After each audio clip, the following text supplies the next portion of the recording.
All right. All right, everybody. Welcome to the Hoops Rehab Show on a Friday night after a dominant second half performance by the Lakers. How you doing, Eric? Good, man. It's been a not so good day on the diamond, and but Lakers got their first win, and so I think we should give them a stand of applause. Oh, there we go. We got some sound effects now. Yeah, nice job, Lakers. Nice job.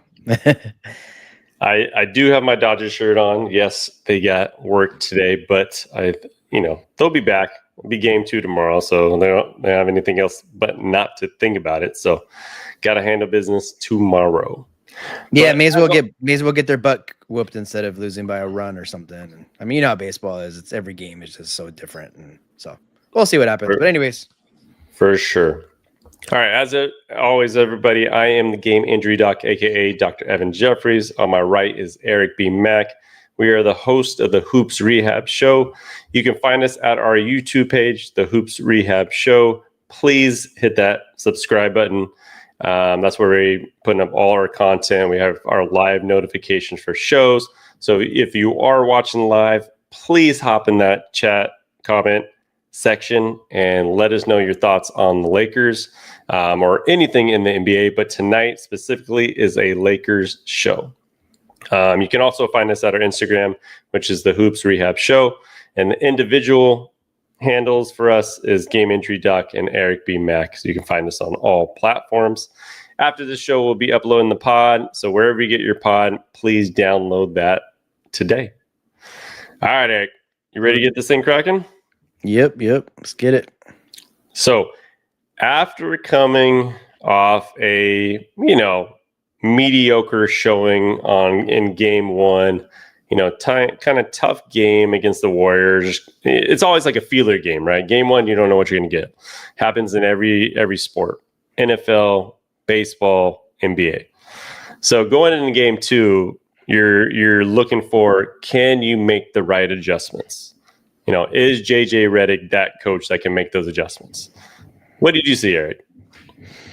Yeah, it was good. First victory. Beat a really good team. Obviously, somewhat avenge the playoff series loss last year against them. So it didn't start off pretty, particularly on the defensive end. I kind of was already talking about, and it's still obviously a bit of concern, but just like really worried how this team is going to defend. Through 82 games, and so kudos to them. I mean, they gave up 40 in the first. So I guess 63 in the first half, and then what is that, like 47 in the second half? So definitely kind of bottled down a little bit. And so, really good early season win. Definitely looked better than they did against the Warriors. Obviously, it's tough to kind of figure if it's just Warriors are kind of that tough matchup for them, or if it just, or if they were that much better today. I think it's probably a little bit of a mixture of both. But yeah, obviously, with going on the road on Sunday, it was important to get at least one of those first 2 games at home, and they took care of business tonight. Yeah, for sure. And I mean, how much more can we talk about Luka? But back-to-back 40-plus point performances. I think he became the 4th player ever to do that. Do you know the other 3 players, Eric? First 2 games of the season? Yeah. 40-40? Oh, I don't know. Was Shaq up there? No. Probably not. Another Laker, though, which is actually surprising. Anthony Davis is one of them. Oh, okay. Oh, Michael Jordan's the other. And the other is Wilt Chamberlain. So pretty good company there. Good company there. And like I said this last time when we talked about the Lakers, is he makes it so easy to score. Like he can get his basket in any way he wants it. If he wants to step back 3, he can create space. If he wants to be in the post, he's stronger than most of the people guarding him. So there's really just, I mean, if you're trying to guard Luka, he's almost indefensible. Like he's such a hard player to really guard. And on top of it, he's going to be a damn near triple-double every time he walks out. So, I mean, it's a great position to have a player like that, especially when he's this young and you know that you got him locked up for the next couple of years. Oh yeah, he's been spectacular. The summer of Luka is continuing, and so you got 49. They really were trying to get him to that 50, but before you missed a couple shots, and I think he missed a free throw down at the end there, and so 1 point short. But yeah, he was phenomenal. Obviously, he's gonna just carry them offensively, and that's kind of something he's used to. He's young, as you said, so hopefully. We don't have to worry about too much of like a wearing down or anything like that. He did get some help today too, so that was a plus.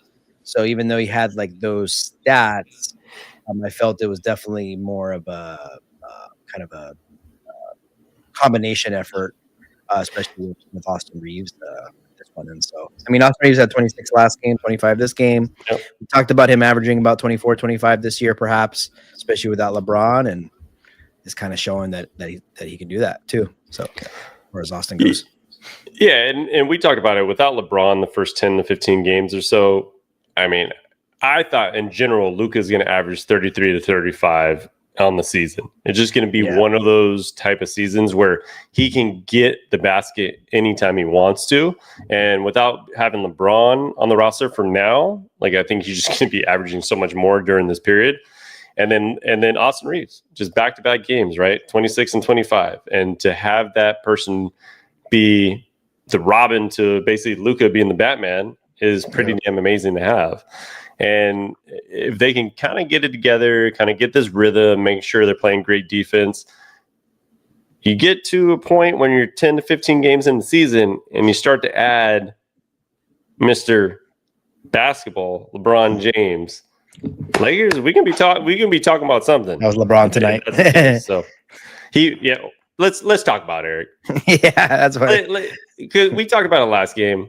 Yeah, this is a sidebar, but obviously, first game, LeBron was all suited up, all stoic, not really saying much, on the sideline, not in the huddle. And then what did we see with Mr. LeBron today, Eric?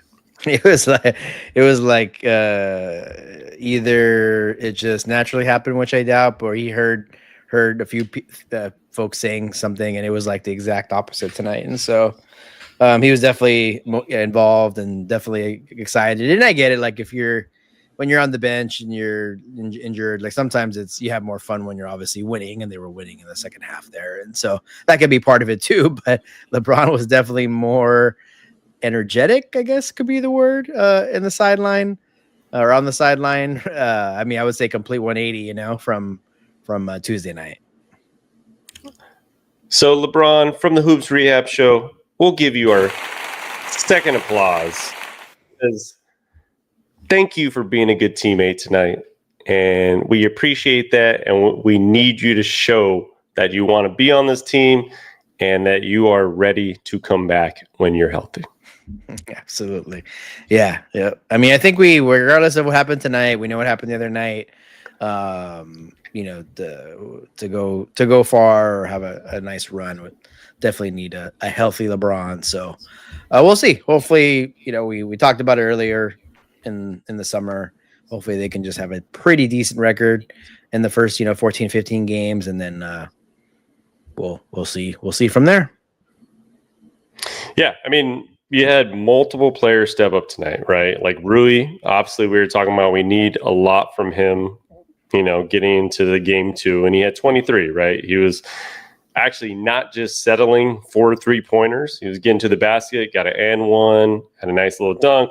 I mean, that's what we need from that stretch kind of 4 position right now. So we need somebody to actually step up and hit some shots and also get to the basket. So that was a great performance by Rui. Anybody else really stand out for you, Eric? I mean, you gotta give some props to DeAndre Ayton. Yeah. I think he was better tonight. Again, I know it's easier to come and talk during a victory, and where you can kind of more like we could probably say a little bit more better things about some folks. But I think overall with him, just like more of a pep in his step. I mean, just from a statistical, standpoint, 15 and 8, right? That's kind of where we more so want to see him, 15 and 10, 16 and 10, something like that, 16 and 8, 9, whatever. And so I think he was also a little bit of a better defensive presence in the second half there.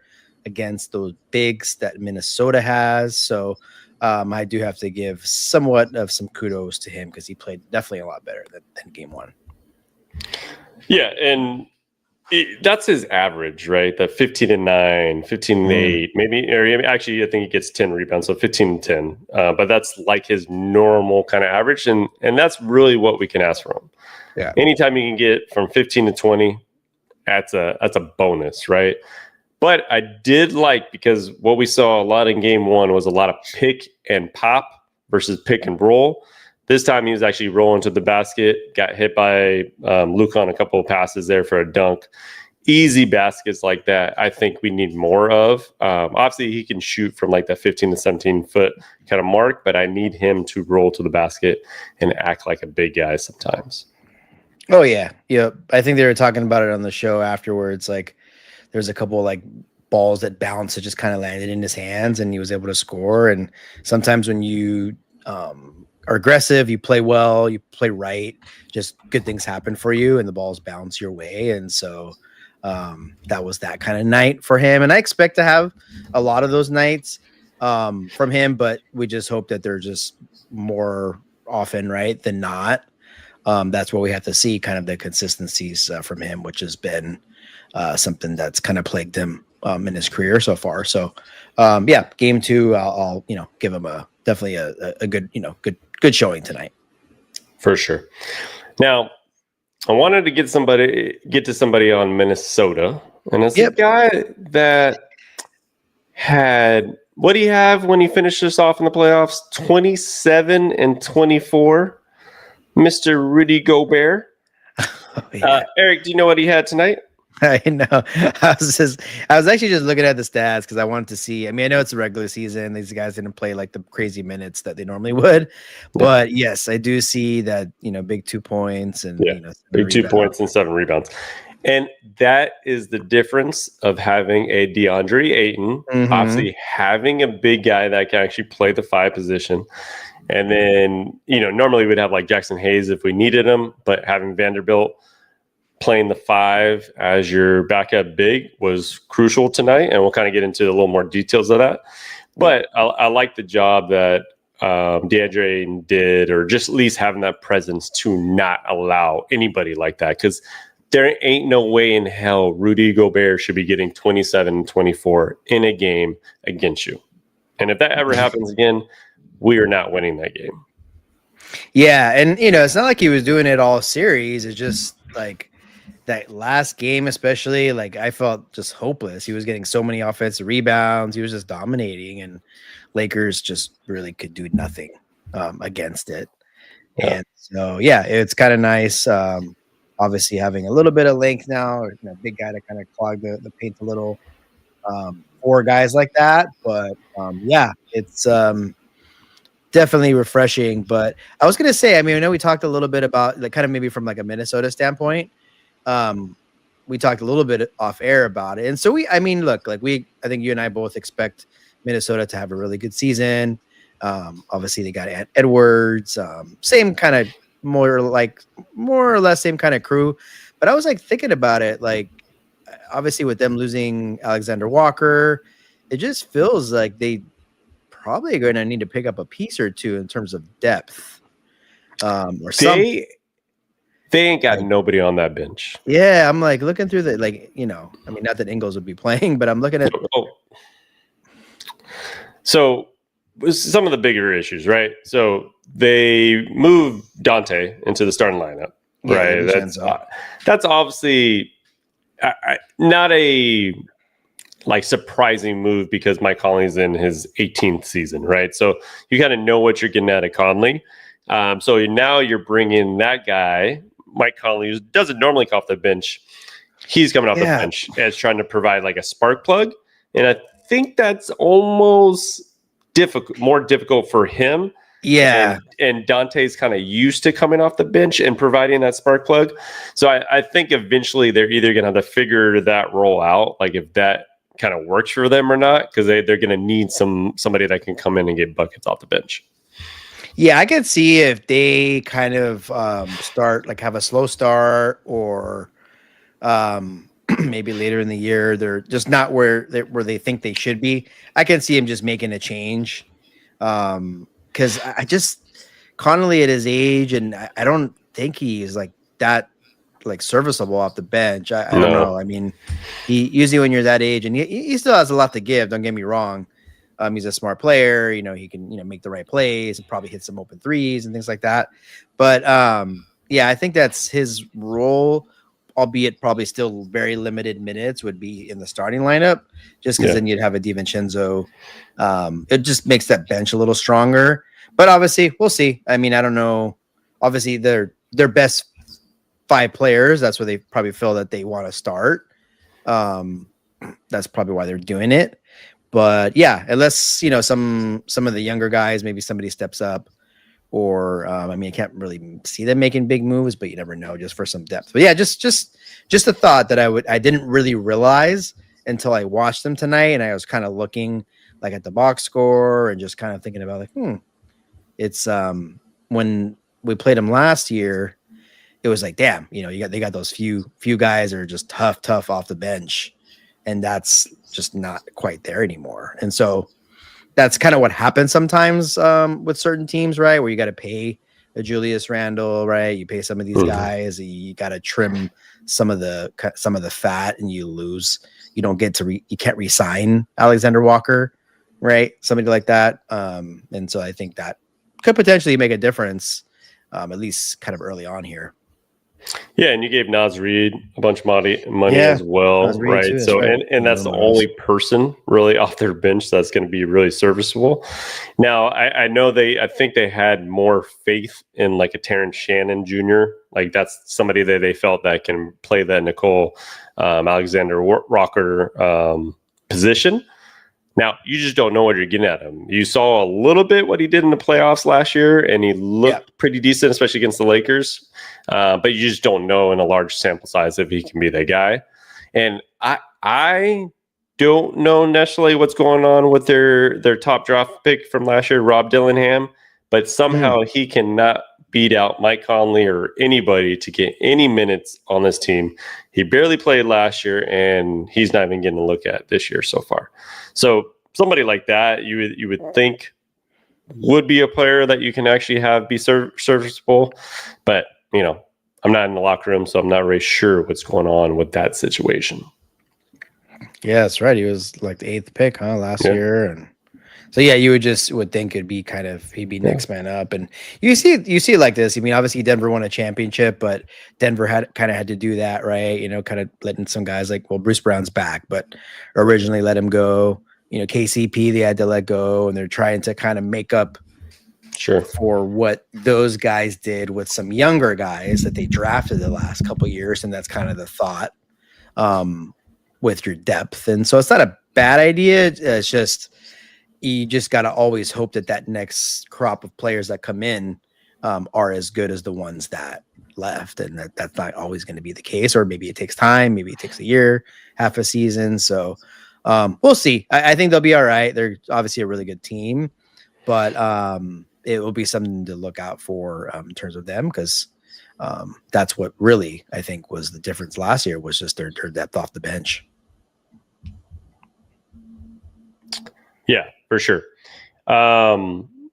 So I wanted to talk a little bit about the Lakers defense, and that's essentially what won them this game. And the second half, like you said, they only gave up 47 points. And we were talking about it earlier about how having Jackson Hayes, Vanderbilt, and Marcus Smart in a lineup was going to be very, very difficult for them offensively, just because of the flow and how it kind of shrinks the court. I was talking about how Vanderbilt has to play at the 5. Like, I just don't see him playing with Ayton. Doesn't make any sense. Doesn't really help. Can't really score. So if him being at the 5 with like a Rui, a Marcus Smart, Luka, Austin Reaves, or like Jake, or any of those type of combinations, I think that spreads out the floor and allows him to roam on the defensive end anywhere and be able to switch on to anybody. The same with Marcus Smart.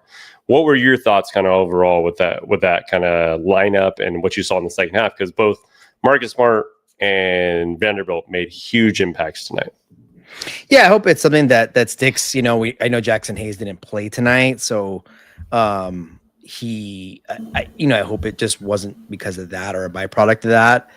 I think he should be kind of like potentially the odd man out in the rotation. I don't know, maybe you can't hear me, but I'm getting my I got to get my AirPods back in sync good here.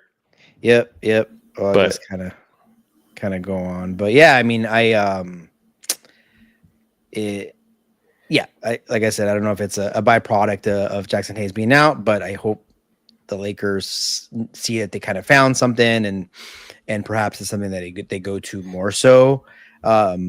Looking at Marcus Smart, right? I mean, on the stat sheet, just doesn't this numbers don't pop out at you. 21 minutes, 3 points, but he was a plus 24. He was kind of all over the place, right? Was a staple in the third quarter, and some of the fourth on defense.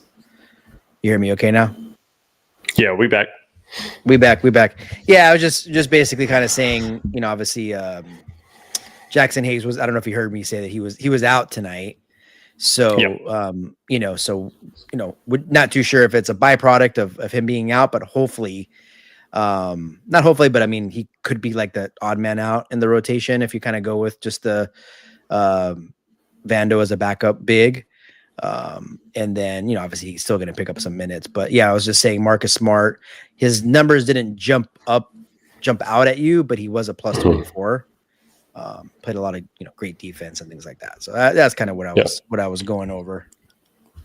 Yeah. And I think they're going to have to look at that when Jackson Hayes is available, whether or not they need to just not go with him and go with Vanderbilt at the 5.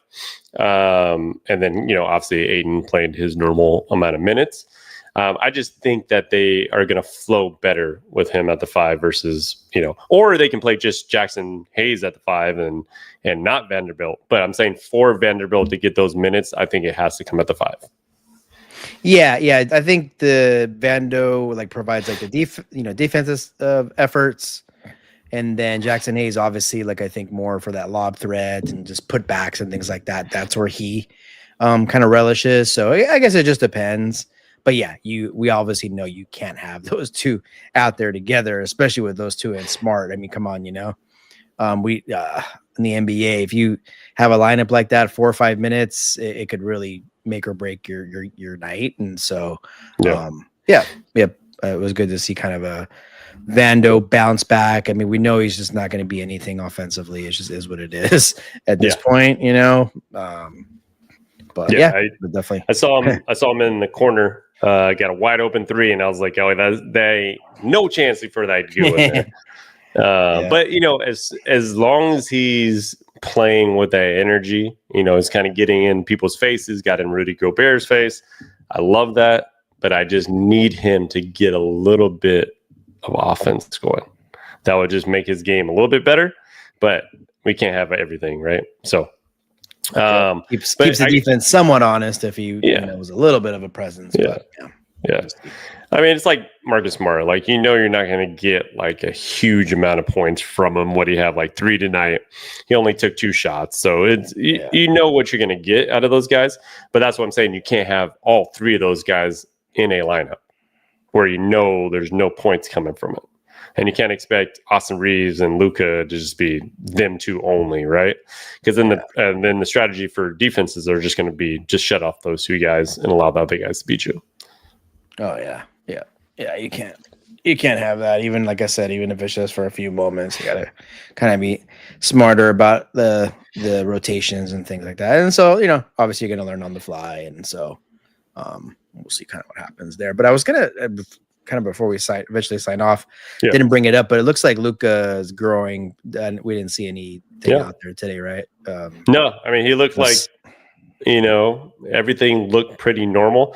Now the funny thing is when that injury when I was out of the game, kind of saw what was going on. The one thing it reminded me of, and it's similar to what we always dealt with AD, right? You always think he's injured, Yeah. or every single game he falls on the ground or something like starts to limit him. And I totally forgot Luka is that type of player. Like this has been like history with like Dallas and like where he would, you look like he's injured, but he's not really injured. And then they always call it like, oh, if he's losing, he'll start acting like that. Right. I know that's not the case right here, but it was kind of funny. Kind of funny when that reminded me of what they always used to say in Dallas, and then always kind of what AD used to do a lot too. So luckily, it didn't look like anything major. Obviously, he had 49 points, so there was nothing wrong with his groin. Oh yeah, yeah. I can see that. I mean, we used to always like how many times they would text like, "Oh, AD's down," or "Oh my God, AD's limping," or And so there's just players that tend to, not saying that they're like faking it or something like that, but they'll just kind of maybe overdo it or whatever a bit. But yeah, good to see that it didn't affect them tonight. Every time they do that, they definitely get your heartbeat going. I know. So I was gonna be. Oh. Wrong one. What's the AD one? Oh yeah, that's more than the AD. But yeah, no, it was good to see everybody kind of put together all around game. And let's see if they can continue this momentum. I know they have Portland on next game. Sacramento, I think on Sunday. Right. Sunday. Yeah, they do have quite a bit of. They got a lot of games here coming up. So they play Portland. So they play Sunday at Sacramento, Monday home against Portland, Wednesday at Minnesota. So they're going to see this Minnesota team, which I know they're going to want some payback there. And then Friday at Memphis. So a lot of games in the next couple. Four games in 5-6 nights. So we'll see. Yeah, we'll get our first back-to-back coming on Sunday and Monday. So let's see what they're made of when it comes to that. But overall, it looks good. I know JJ Redick was going to get his team kind of in shape and make the right adjustments, and I thought he did tonight. Yep. Good. Like I said, what are we talking about? Just good first win. Hopefully, first of many. Did not want to go 0-2 just with that kind of bad look and just like, especially going on this like semi, not the most daunting of schedule, but it's just still, it's we know how it is. You go to at Sacramento, it's tough. Home against Portland, we'll see. At Minnesota is obviously tough, and then at Memphis, just a quick turnaround. So, it was important to get tonight's game for sure. All right, so got any last words before you sign out here, Eric? That's it, man. That's it. All right. So for the Hoops Rehab show, we are out tonight. That was the Lakers talk. We'll be trying to do this on certain nights with the Lakers, as well as cover the whole NBA. But for right now, Hoops Rehab team is out. Peace out, guys. Peace.